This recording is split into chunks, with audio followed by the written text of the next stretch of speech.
Banyak di antara kita yang masih belum memahami bobotnya Allah subhanahu wa ta'ala. Allah ini teman-teman adalah pencipta yang menciptakan semuanya, yang dijangkau atau tidak dijangkau oleh mata kita di langit sana, di bumi ini, di kedalaman lautan. Bahkan Allah memperkenalkan dirinya dalam sebuah ayat yang sangat mulia. A'udzubillahi minasyaitonirrajim. Wa ma tasqutu min waraqatin illa ya'lamuha wa la habbatin fi dhulumatil ardi wa la ratbin wa la yabisin illa fi kitabim mubin.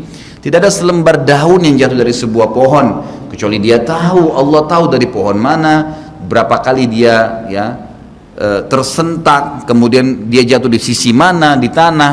Allah semua sudah tahu kapan dia jatuh, kapan daun itu tumbuh, dan tidak ada biji yang basah ataupun kering di dalam bumi kecuali Allah sudah catat semuanya di Lauhil Mahfuz. Allah itu latif, lembut dan mengetahui segala sesuatunya, basir, ya, atas melihat semua segala satunya. Allah Maha Kuasa. Makanya tingkat tertinggi dalam iman, dalam agama kita adalah setelah Islam, kalau dia cuma kerjakan rukun Islam saja namanya Muslim.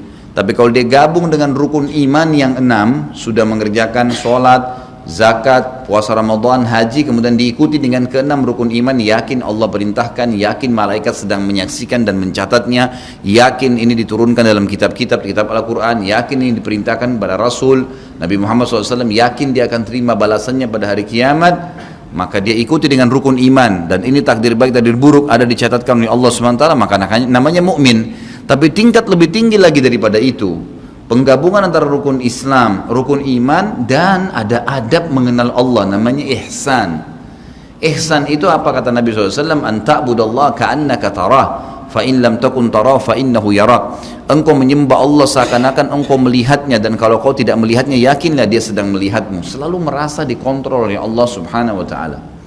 Kalau ada di antara bapak ibu yang bertanya pada saya, Ustaz, saya sudah coba khusyuk tapi tidak bisa, masih terasa kayak ada hambatan-hambatan, apa kira-kira sebabnya? Jawabannya cuma satu, bapak ibu masih memiliki dosa yang menghambat itu. Selama dosa masih ada, yakinlah tidak akan pernah bisa khusyuk, nggak bisa. Makin banyak dosa itu, makin berlipat-lipat, makin diulang-ulang setiap hari, maka makin jauh dari Allah subhanahu wa ta'ala. Seperti orang yang tenggelam ke dalam lautan, belum keluar ke dasarnya, dia kemudian menelan lebih banyak air, maka makin tenggelam dan bisa meninggal dunia. Seperti itulah orang yang berbuat dosa. Maka berbanyak istighfar, seminggu, 2 minggu, sebulan. Sampai Abdullah bin Umar mengatakan radhiyallahu anhuma, ini sahabat Nabi ya, dikenal dengan sahibut ta'assi, orang yang sangat luar biasa dalam mengerjakan sunnah Nabi SAW. Hal yang kecil aja dikerjain sama dia. Sampai Abdullah bin Umar, saya pernah ceritakan kalau masih ingat kisahnya, bagaimana beliau memberhentikan 70 kafilah haji di zaman pada saat Nabi SAW sudah meninggal, di zaman pemerintahan ayahnya Umar bin Khattab radhiyallahu anhu ajma'in. Beliau pernah memberhentikan 70 kafilah haji, lalu kemudian beliau bilang, berhentilah di sini, tunggu sebentar dan lihat apa yang saya lakukan. Lalu Abdullah bin Umar jalan jauh sekali, orang semua lihat apa yang dia mau kerjakan nih orang. Ini ulamanya sahabat. Tiba di sebuah pohon, beliau kencing di pohon itu. Kemudian setelah kencing kembali lagi. Lalu Ka'ab bin Malik, sahabat Nabi yang radhiyallahu anhu, berkata, wahai Abdullah bin Umar, semoga Allah merahmati anda. Apakah anda memberhentikan kami 70 kafilah ini hanya untuk menyaksikan anda kencing di pohon itu? Jawabannya dengan sangat tegas, jelas, iya. Kenapa? Kata Ka'ab, karena saya waktu haji bersama Nabi SAW, Nabi pernah berhenti di sini, pernah kencing di situ. Jadi saya mau tunjukkan ini loh tempat kencingnya Nabi SAW. Saking luar biasanya Abdullah bin Umar dalam masalah ini. Beliau pernah berkata, teman-teman sekalian, padahal terkenal dengan sahibut ta'assi ya, tidak ada sunnah Nabi yang ditinggalkan, selalu dikerjakan. Beliau mengatakan, saya tahu atau saya pernah berbuat dosa, tapi beliau tidak sebutkan, saya pernah berbuat dosa, pelanggaran yang itu kecil di mata saya, mungkin sebuah pelanggaran kecil. Ternyata Allah subhanahu wa ta'ala mengharamkan saya dari sholat subuh berjamaah sebulan. Jadi kalau ada orang di antara bapak-bapak yang sholat subuh kebablasan tidur, itu ada dosa. Beliau mengatakan bahkan karena dosa kecil itu sudah cukup sebulan saya terharamkan sholat subuh berjamaah. Ada di antara mereka yang mengatakan juga, di antara para sahabat dan ulama tabi'in, saya gabungkan perkataan-perkataan mereka, banyak di antara mereka yang mengatakan, dan hampir sama semuanya. Mereka mengatakan, kami tahu ya, atau saya mengetahui perubahan, ada dosa yang saya lakukan pada saat terjadi perubahan pada pasangan saya. Suaminya kah marah-marah, istrinya kah buat ulah, anaknya kah buat ulah, itu berarti permasalahan ada dalam diri dia. Mereka mengatakan, saya tahu ada kesalahan dosa yang saya kerjakan dengan Allah Azza wa Jal pada saat terjadi perubahan di pasangan hidup saya, anak-anak saya, dan tunggangan saya. Kuda mau dinaikin jadi masalah. Kita mau starter mobil pagi, mati mesinnya. Ada saja masalah.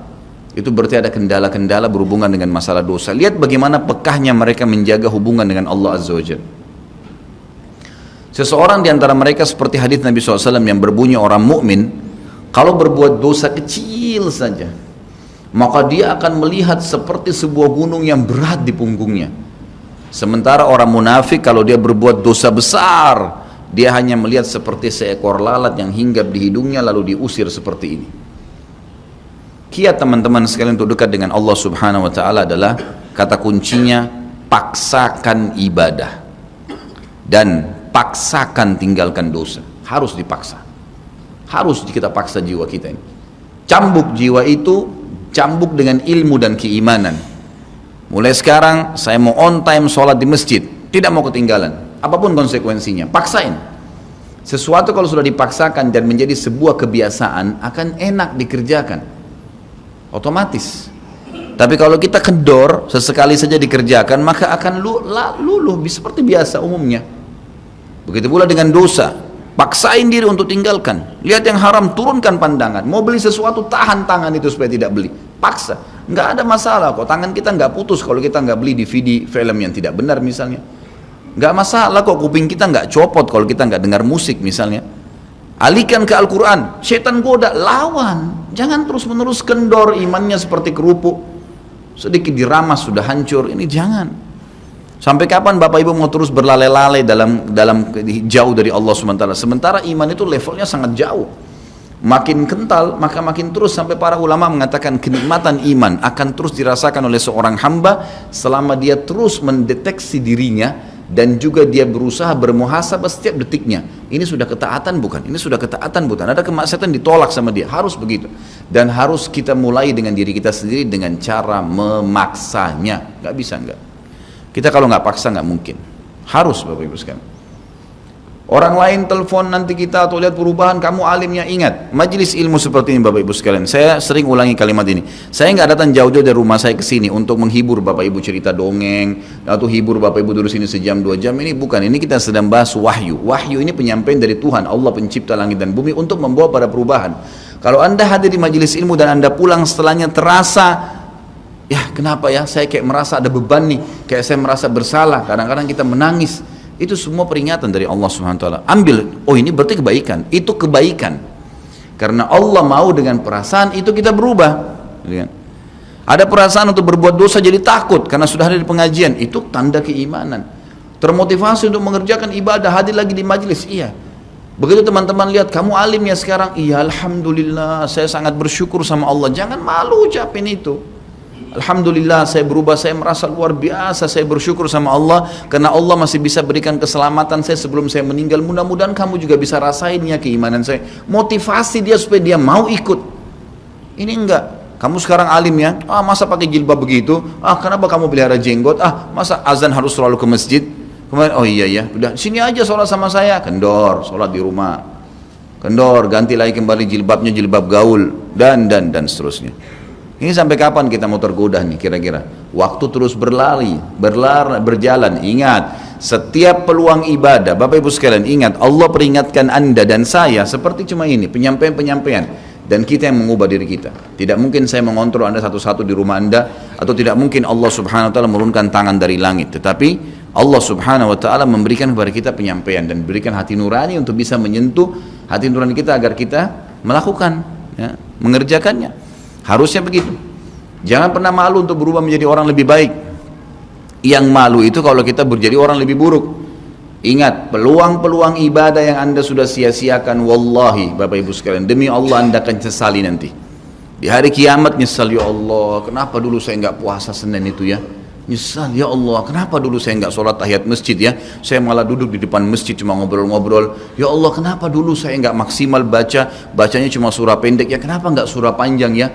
Ini ibadah saja bisa kita sesalin, apalagi kalau dosa, malah lebih parah itu. Menyesalnya luar biasa, tapi nggak ada gunanya.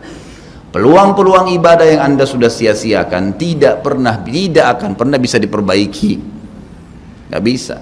Ini tadi kalau ada orang tidak ikut sholat sama kita berjamaah maghrib misalnya, kemudian mereka ikut di pengajian lalu merasa tersentuh, coba ya saya ikut dari awal ya. Memang betul, penyesalan bagus, tapi sudah dicatat dan tidak akan pernah berubah di buku amal. Pada hari itu, jam itu, sholat itu telat, pahalanya beda dengan orang yang awal waktu. Apa yang membuat dia telat? Ya dia sendiri, konsekuensinya. Jangan ya gitu. Makanya motivasi Nabi SAW sangat banyak untuk mengerjakan sholat di awal waktunya, motivasi untuk di saf pertama, motivasi untuk tidak ketinggalan takbiratul ihram pertama imam. Semuanya itu untuk menjaga hubungan dengan Allah Azza wa Jalla. Jadi untuk dekat dengan Allah harus memaksakan diri dalam ibadah dan harus memaksakan diri untuk meninggalkan dosa. Bagaimana tangganya untuk sampai ke sana? Ilmu, majlis ilmu. Hadir di majelis ilmu seperti ini Bapak Ibu sekalian, saya bukan mengatakan karena saya menyampaikan, siapa saja di antara teman-teman dai yang sampaikan, semoga Allah ikhlaskan niat kita semua, itu harus dihadiri, harus. Hadiri majelis ilmu akan mengubah kita. Kalau tidak, dengar, bawa Walkman, bawa headset, bisa dengar di HP kita. Sekarang bisa daripada kita nonton, orang banyak habisin pulsanya hanya nonton YouTube hal-hal yang tidak ada manfaatnya. Nonton ceramah tuh, dengarin. Sambil belanja, sambil macet di jalan, pasang headset di kuping, kemudian kita dengarin ceramah-ceramah itu. Tambah ilmu dengan ilmu, tidak ada kata cukup. Kata para ulama salaf, ilmu itu, ilmu syar'i yang merupakan tangga membawa kita kepada hubungan dengan Allah yang sangat baik, karena dengan keimanan akan muncul, iman akan muncul dengan ilmu itu, ya dia akan memberikan setengah hidupnya dengan cara kita membayar dia dengan seluruh hidup kita. Nggak bisa. Seminggu sekali itu nggak cukup, nggak cukup. Apalagi ada orang sebulan sekali, apalagi ada orang cuman kalau lagi ada waktu lowong, ini nggak bisa. Kita sibuk Bapak Ibu sekalian memberikan makan tubuh kita, makan makanan, minum macam-macam variasi, betul untuk fisiknya sehat, tapi ruhnya kurus, kerempeng, sakit, itu luar biasa. Tapi kalau kita balik, fisik kita yang biasa cukup kenyang sudah, tapi ruh kita berikan kesehatan yang luar biasa. Orang kalau ruhnya yang sehat Bapak Ibu sekalian, semuanya jadi kecil buat dia. Julaibib radhiyallahu anhu sahabat Nabi itu, saking kecilnya badannya itu sampai diangkat oleh Nabi SAW dengan satu telapak tangan karena kecilnya badannya. Tapi di perang ya Uhud dia bisa membunuh 7 orang kafir. Tidak ada hubungannya dengan kecil badannya, tapi ruhnya kuat, besar. Waktu Nabi SAW balik dari perang Uhud dan terkalahkan oleh orang-orang kafir Quraisy dengan hikmah Allah Subhanahu wa taala, semua sahabat waktu itu mati syahid 70 orang di Uhud, sisa 630 orang bersama Nabi SAW, semuanya terluka, dan minimal luka sahabat waktu itu minimal 7 luka, sabetan pedang, hantaman tombak, sobekan, pokoknya luka semua sahabat. Sampai ada sahabat sudah nggak bisa jalan karena kakinya sobek, punggungnya sobek, dinaikin di kuda, tiba di rumah tinggal dibaringin. Lihat bagaimana para sahabat mengetahui bagaimana hubungannya dengan Allah Subhanahu wa taala dengan ilmu yang sudah tertanam yang Nabi SAW tanamkan dalam hati mereka, bisa mengubah segala sesuatu. Subhanallah, tiba pulang menjelang maghrib ke kota Madinah, istirahatlah para sahabat ini, mereka lagi obatin obat luka mereka. Nabi SAW dapat wahyu menyuruh Nabi SAW dan para sahabat keluar mengejar Quraisy. Quraisy ini jumlahnya waktu itu ya 1.000 orang, maaf 3.000 orang pasukan Quraisy, yang terbunuh cuma sekian belas saja mereka. Dan mereka sudah merasa bangga dan pulang ke kota Madinah, pulang meninggalkan Madinah, karena Uhud itu dekat Madinah. Kemudian mereka bangga dengan itu. Keesokan paginya habis sholat subuh kata Nabi SAW, wahai sahabat-sahabatku, Allah Azza wa Jalla memerintahkan kita untuk mengejar Quraisy. Maka pulanglah masing-masing kalian di suku kalian, lalu motivasi siapapun yang ikut kemarin di Uhud, semua, mau sakit, mau enggak, mau luka, mau enggak, tapi ini luka semua nih, minimal punya 7 luka ya. Kita kadang-kadang mungkin kuku kita kecabut aja sudah susah ke masjid, ini sabetan pedang, sobek, rusak semua tubuh mereka. Dikatakan dalam riwayat sampai para sahabat ada yang tidak bisa ngomong karena sudah kesakitan yang luar biasa. Kata Nabi SAW, semua yang ikut di Uhud kemarin keluar lagi. 630 orang semua harus keluar. Bagaimana caranya? Pokoknya ngumpul keluar, perintah Allah. Coba bayangin, kita kadang-kadang habis olahraga saja capek, Diajak keluar sama istri atau diajak keluar sama suami, kita sudah nggak mau keluar. Capek biasa olahraga. Atau mungkin penat, capek duduk di kantor mau istirahat. Ini habis perang, badannya disabet-sabet, diajak berperang lagi nih. Apa yang terjadi teman-teman sekalian? Pulanglah pimpinan-pimpinan suku sahabat ini, dimulai dengan Sa'ad bin Mu'adz radhiyallahu anhu, sahabat Nabi yang mulia. Luar biasa ini. Orang ini pada saat meninggal, kata Nabi SAW, goncang arsy Allah dengan meninggalnya Sa'ad. Saat pulang ke kaumnya lalu berkata, wahai kaumku, sesungguhnya Nabi SAW menyuruh kalian untuk kembali menyerang Quraisy. Pada saat itu mereka lagi kumpul saling ngobatin luka, dan di depan mereka yang saling ngobatin luka itu adalah Usaid bin Khudair, sahabat Nabi yang mulia. Ini sahabat Nabi yang satu dari Aus ini, kalau membaca Al-Quran malaikat turun dari langit dengerin bacaannya. Luar biasa. Lagi ngobatin lukanya sambil dia berkata, waktu dikatakan Nabi SAW menyuruh kalian mengejar Quraisy, kata Usaid bin Khudair lagi ngobatin lukanya, sami'na wa ata'na, kami dengar dan kami patuh, ditinggalin lukanya. Lalu seluruh suku itu saling nopang satu sama yang lain, mendatangi masjid Nabi SAW untuk ikut berperang lagi. Nggak ada satupun yang tinggal. Ada yang luar biasa, saya terus terang nangis waktu dengar kisah itu, luar biasa. Dua orang anak muda Ansar, saya setiap kenang kisah ini selalu nangis, nggak bisa tahan karena luar biasa. Anak dua orang ini belasan tahun umurnya, dan dua-duanya nggak bisa jalan, Bapak Ibu sekalian, nggak bisa jalan. Luar biasa. Sudah sobek kakinya, sobek punggungnya, bahkan dikatakan di bagian leher ada irisan, di bagian lehernya ada irisan, gitu kan. Kesakitan. Dua-dua ini diturunkan dari kuda, ditidurkan, adik kakak nih. Tapi saya tidak ingat, namanya tidak disebutkan dalam kisah, tapi ini kisah luar biasa. Dan kemarin kebetulan Imam Masjid Haram atau saya lagi umrah nyebutin kisah itu juga. Hampir satu masjid orang menangis mendengarkan kisahnya. Dia mengatakan, waktu sampai ke telinga adik kakak ini umurnya belasan tahun ya, di bawah 20 tahun. Kalau Nabi SAW memanggil seluruh yang hadir di Uhud untuk kembali berperang. Ini mereka nggak bisa jalan nih. Si kakak bilang sama adiknya, kita nggak bisa tinggal di sini nih. Rasulullah SAW sudah memanggil kita untuk menjawab panggilan Allah. Kata adiknya, bagaimana caranya kita merangkak? Bagaimana caranya kita ke sana? Nggak ada yang bisa nopang. Ini berdua lagi sakit. Mereka cuma tinggal sama ibunya. Lalu berkata si kakak, sekali saya seret kamu, sekali kamu seret saya. Mereka saling seret satu sama yang lain, Bapak Ibu sekalian, sampai di hadapan masjid Nabi SAW. Lihat bagaimana iman mereka kepada Allah Subhanahu Wa Taala, luar biasa. Dan ini tidak bisa kecuali kalau dipaksakan. Kalau tidak dipaksakan nggak bisa. Semoga Allah Subhanahu Wa Taala jadikan kita orang yang selalu memaksakan diri untuk ibadah. Karena kalau tidak, kita nggak paksakan, kita akan mati dalam keadaan konyol dan menyesal, karena tingkatan-tingkatan di surga akan hilang. Percuma. Baik, saya bacakan pasal kedua. Adab terhadap Allah Subhanahu Wa Taala. Seorang muslim hendaknya melihat segala sesuatu yang telah diberikan Allah kepadanya dengan tiada terhingga, yakni berupa kenikmatan yang tak terhitung. Terlindungnya dia pada saat menempel di dalam rahim ibunya, ketika berupa nutfah atau air mani, menentukan perjalanan hidupnya hingga hari bertemu dengan Rabb-nya Allah Azza wa Jal.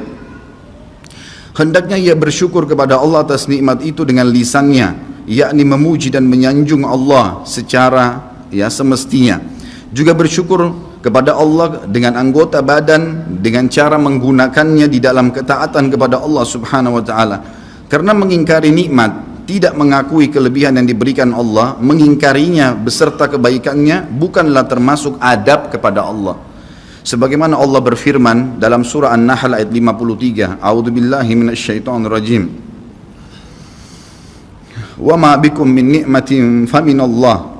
Dan apa saja nikmat yang ada padamu, maka itu dari Allah datangnya. Dalam surah An-Nahl ayat 18 Allah berfirman, A'udzubillahi minasyaitonirrajim, wa in ta'uddu ni'matallahi la tuhsuha. Dan jika kalian menghitung-hitung nikmat Allah, maka kalian tidak akan mampu untuk menghitungnya. Begitu banyak nikmatnya Allah, Bapak Ibu sekalian. Kita berbuat maksiat, pelanggaran-pelanggaran, tapi Allah masih bisa memberikan kita oksigen gratis, cahaya masih bisa ditangkap oleh mata kita, telinga kita masih bisa menangkap suara sehingga mengetahui apa yang diinginkan oleh kita. Setelah bertahun-tahun berbuat dosa, dengan taubat kepada Allah, Allah bisa ampuni. Itu luar biasa. Nikmat Allah tidak bisa terhitung. Rugilah orang-orang yang tidak menyembah Allah Subhanahu wa Ta'ala. Dan kalau seandainya, kata Ibnu Taimiyah rahimahullah, Orang-orang yang bermaksiat kepada Allah itu tahu bagaimana nikmatnya keimanan yang ada dalam hati kami ini, sehingga kami bisa menangis dan kami bisa merasakan dekatnya dengan Allah, bahkan merindukan surga dan selalu merasa diri jauh dari neraka. Maka niscaya mereka akan membelah dada-dada kami dan mengambil keimanan itu, karena mereka tidak akan pernah merasakannya. Keimanan akan membuat makanan sederhana menjadi mewah, tidur di tempat yang biasa akan menjadi nyaman, bahkan cobaan seberat apapun menjadi kecil buat kita karena keimanan kepada Allah Subhanahu wa taala. Dan itu sebuah nikmat. Itu hanya bisa dirasakan kalau kita betul-betul memaksakan diri beribadah kepada Allah Subhanahu wa taala. Allah berfirman dalam surah Al-Baqarah 152 dari selanjutnya, A'udzubillahi minasyaitonirrajim. Fadhkuruni azkurkum washkuruli wala takfurun.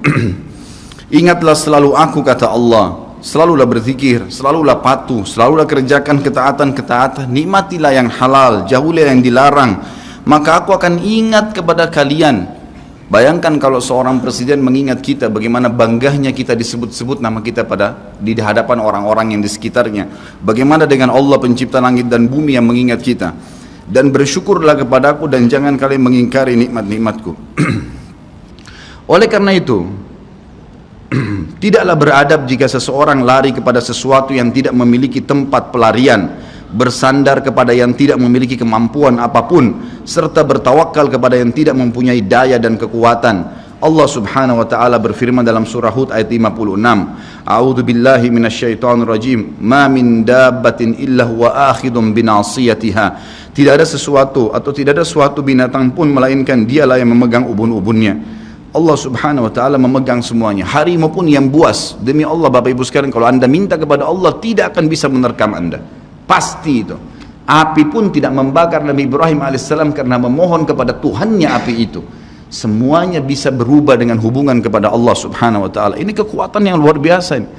Seseorang kan sangat tenang hidup dimanapun asal dia jaga hubungannya dengan Allah Subhanahu wa taala.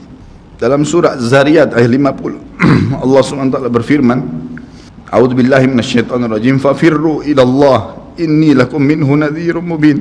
Bersegeralah kalian kembali kepada Allah, taatilah Allah, sesungguhnya aku sebagai pemberi peringatan yang nyata dari Allah Subhanahu wa taala kepada kalian.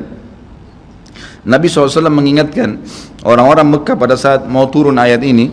Beliau mengatakan, wahai orang-orang Quraisy, apakah kalau saya mengatakan bahwasanya di luar kota Mekah ini ada pasukan yang akan menyerang kalian, kalian akan percaya apa yang saya ucapkan? Kata orang-orang Quraisy, tentu saja hai Muhammad, karena kami tidak pernah dengar kamu bohong sekalipun seumur hidupmu. Maka Nabi SAW segera menunggangi keadaan tersebut, mengatakan, wahai Quraisy, ketahuilah sesungguhnya saya utusan Allah dan di belakang saya ini ada azab yang menyedihkan, jangan sampai kalian kufur.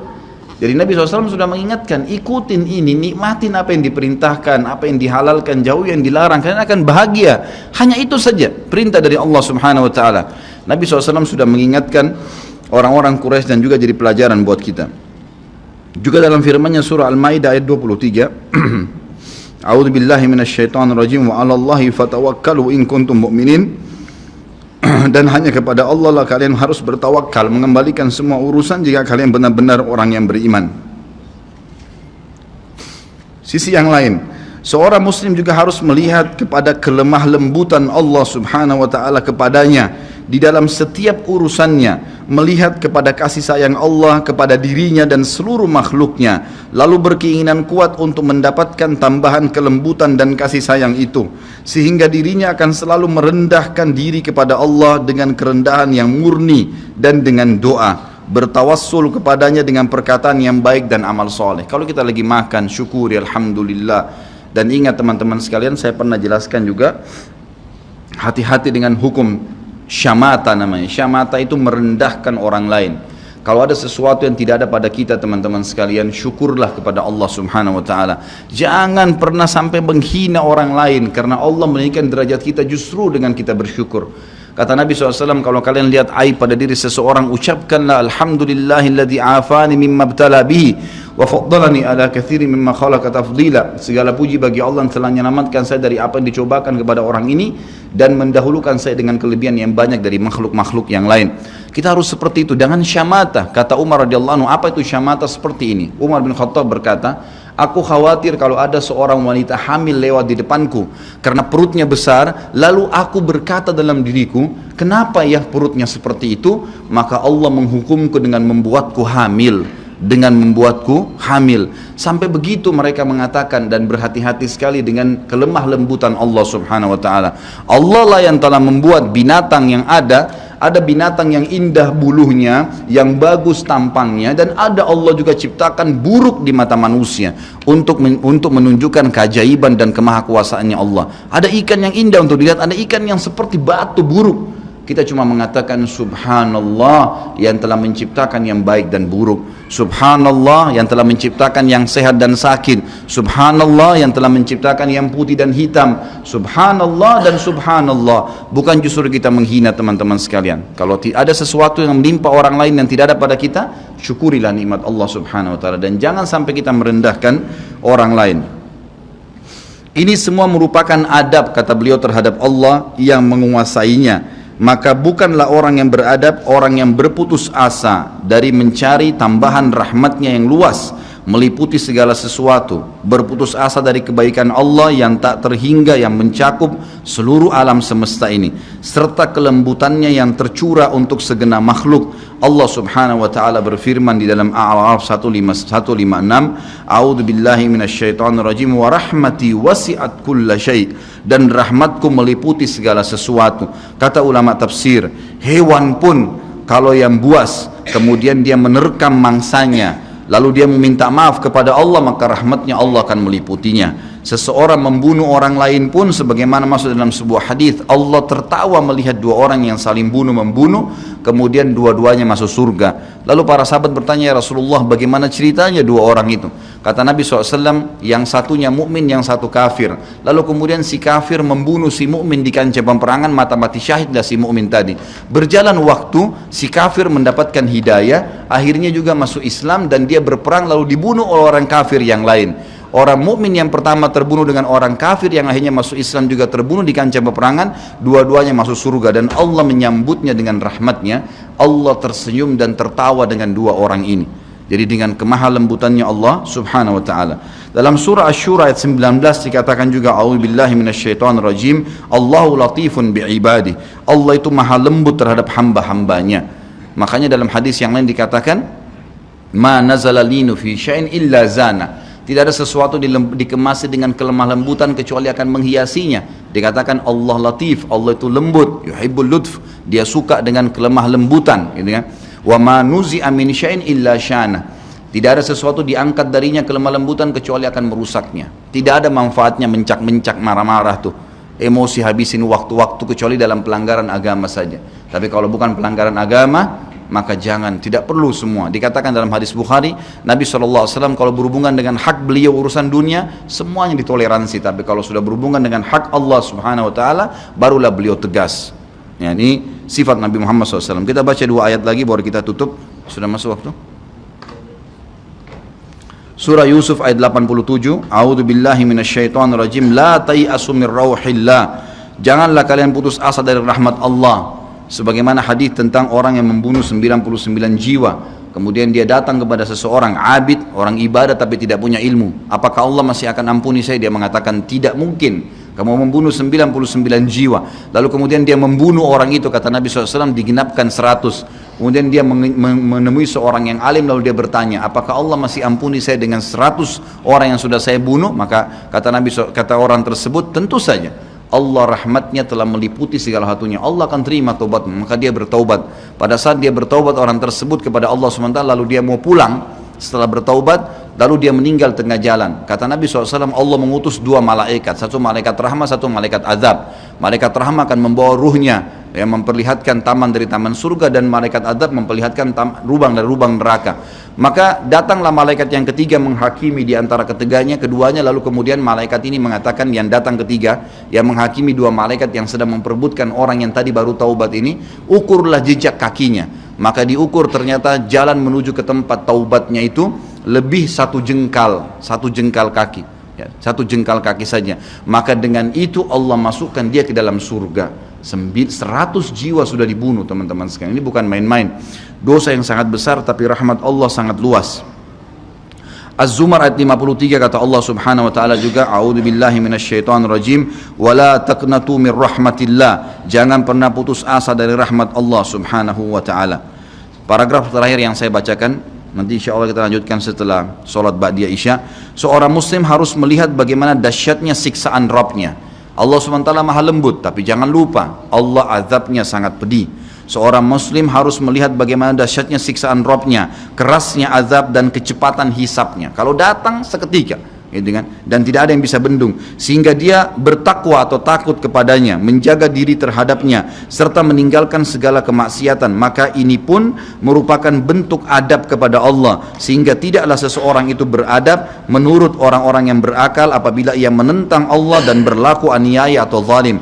Padahal ia seorang hamba yang lemah, namun justru menentang Rabb yang maha perkasa lagi maha kuasa, maha kuat lagi maha perkasa. Dan Allah berfirman dalam surah Ar-Ra'd ayat 11, A'udzu billahi minasyaitonir rajim, wa idza aradallahu biqaumin su'an fala maraddalah wa ma lahum min dunihi min wal. Dan apabila Allah menghendaki keburukan terhadap satu kaum, maka tidak akan pernah ada yang bisa menolaknya, dan sekali-kali tidak ada pelindung bagi mereka selain Dia. Kalau Allah sudah mau hancurkan, maka tidak akan pernah ada yang bisa membendung.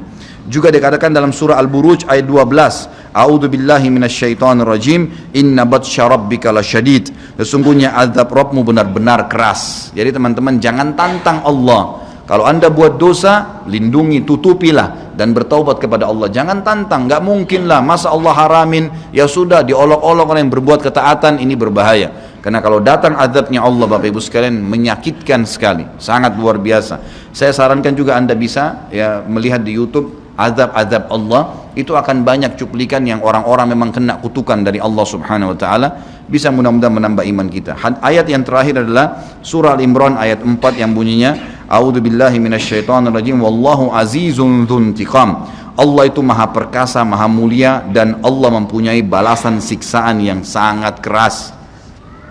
Ingat, Allah memang maha pengampun, tapi Allah juga dari sisi lain azabnya sangat keras. Maka harus hati-hati Bapak Ibu sekalian dalam menjaga hubungan dengan Allah Subhanahu wa taala. Nanti kita lanjutkan lagi dengan yang tersisa setelah salat ba'diyah insyaallah. Subhanakallahumma wa bihamdika asyhadu an la ilaha illallah astaghfirullah wa atubu ilaih. Wassalamualaikum warahmatullahi wabarakatuh.